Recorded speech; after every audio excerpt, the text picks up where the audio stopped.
We've seen it before in big storms. Federal officials are moving equipment and personnel ahead of the storm's impact. Correspondent Rich Edson is live at the White House with that part of the story. Good evening, Rich. Good evening, Brent. And federal officials and the president has just declared a state of emergency in South Carolina, joining Florida. That directs federal funding and resources to those states to help them confront this storm, as the White House warns of a potentially historic hurricane. The White House calls it a forceful mobilization of federal and local resources ahead of Hurricane Matthew. This is likely the largest and most powerful hurricane to hit the United States in a decade or so.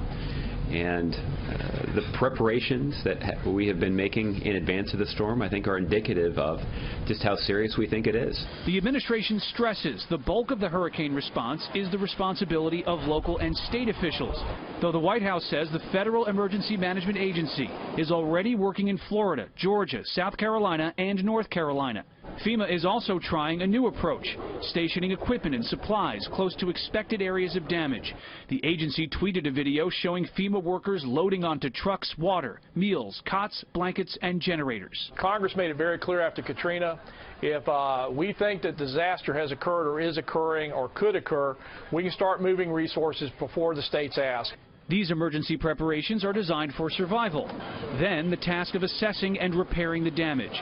Property data firm CoreLogic says nearly 2 million homes in Florida, South and North Carolina, and Georgia are vulnerable to Matthew's storm surge. The firm says rebuilding those homes after a Category 4 storm in Florida alone could cost nearly $190 billion. Along the Gulf Coast, particularly in Florida, a lot of people have very high hurricane deductibles. So we think that not only is it going to be flood, but it's going to be people who are underinsured for wind damage. FEMA Administrator Craig Fugate says he expects a lot of people are going to need help rebuilding their homes, and his agency will help those affected qualify for loans and grants.